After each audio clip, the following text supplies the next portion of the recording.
आता तुम्हाला थोडक्यात सांगणार आहे नी पेन का होतो, गुडघेदुखी का होते, कारण की एक कॉमन समस्या आहे जी आपल्याला सरासरी 50 ते 60 वर्षानंतर सगळ्यांनाच व्हायला सुरू होते. तर याच्यामध्ये नी पेन का होतो ते प्रिव्हेंट करण्यासाठी आपल्याला काय करता येईल आणि जस्ट इन केस जर तुम्हाला किंवा तुमच्या ओळखीच्या कुणाला तुमच्या कस्टमरला किंवा कुणाला जर नी पेन जर झालेलाच असेल तर मग आपल्याला त्याबद्दल काय करता येईल. तर याबद्दल मी तुम्हाला एक थोडक्यामध्ये 5 ते 10 मिनिटांमध्ये तुम्हाला सांगणार आहे आणि 2-4 माझ्या ज्या केसेस आहेत आणि आपल्याकडे जी नवीन सध्याची रोबोटिक असिस्टेड नी रिप्लेसमेंटची जी टेक्नॉलॉजी आलेली आहे तर त्याबद्दल मी तुम्हाला थोडक्यामध्ये मार्गदर्शन करणार आहे. तर सगळ्यात पहिलं म्हणजे आपला गुडघा काय असतो. गुडघा हा मांडीचं हाड, पिंडीचं हाड आणि समोरची वाटी या 3 हाडांना बनलेला जॉईंट असतो. हाडासोबतच खूप सारे लिगामेंट आणि मसल असतात ते गुडघ्याला सराउंडिंग हे असतात. त्यामुळे बऱ्याच वेळा गुडघ्याला मार लागला, मधल्या लिगामेंटला मार लागला किंवा गादीला मार लागला तर आपली गुडघेदुखी सुरू होते.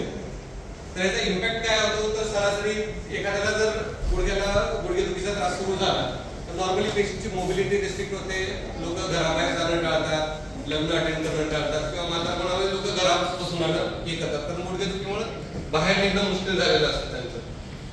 कारण काय असतं गुडघेदुखीची, तर पहिलं कारण असतं गुडघ्याला लागलेली दुखापत, म्हणजे गुडघ्याला एखाद्याला मार लागलेला असेल, एखादं फ्रॅक्चर झालेला असेल, गादीला मार लागलेला असेल, चढताना लिगामेंट वगैरे तुटलेला असेल, ते एक प्रामुख्याने कारण असतं.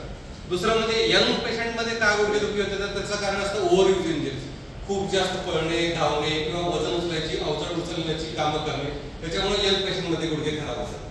म्हाताऱ्या लोकांमध्ये किंवा ज्यांचं वय वाढल्यानंतर गुडघे का खराब होतात तर ते गुडघ्याची झीज झाल्यामुळे किंवा गुडघ्याच्या मधल्या ज्या गाद्या असतात त्या पूर्णपणे झिजून जातात तर त्यामुळे गुडघे खराब होतात. तर आता आपल्याला गुडघेदुखी जी झाली ती कशामुळे झाली कसं ओळखायचं. जर सकाळी सूज आपल्या गुडघ्याला सूज येत असेल किंवा पहिलं पाऊल टाकताना तकलीफ होत असेल तर मग ती गुडघेदुखी संधिवातामुळे होणारी गुडघेदुखी असते. किंवा गुडघा सरळ करताना जर तुम्हाला जर तकलीफ होत असेल किंवा गुडघा एकदम अटकत असेल तर ती गुडघ्याच्या गादीला मार लागल्यामुळे होणारी गुडघेदुखी असते. किंवा पायऱ्या चढउतार करताना जर गुडघा आपण पडून जाऊ असं वाटत असेल तर ती गुडघ्याच्या मध्ये लिगामेंट तुटल्याची लक्षणं असतात.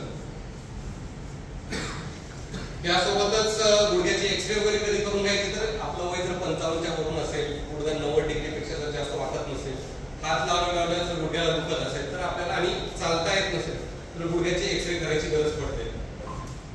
एक्सरे सोबतच आपल्याला सीटी स्कॅन असेल किंवा MRI असेल तर किंवा रक्ताच्या टेस्ट या सगळ्या आपल्याला करून घ्याव्या लागतात.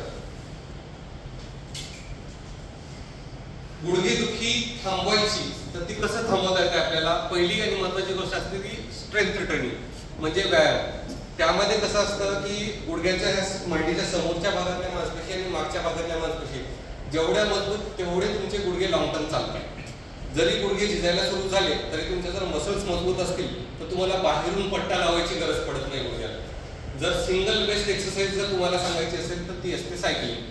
सायकलिंगनं काय होतं हे गुडघ्याच्या आतल्या बाजूची मांसपेशी जी असते ज्याला वास्टस मिडलिस ऑब्लिकस VMO म्हणतात ती सगळ्यात जास्त मजबूत होते आणि जर ती मजबूत असेल तर तुम्हाला नी पेन सहसा जाणवत नाही. त्यामुळे cycling is the best exercise. जर कुणाला नी पेन असेल तर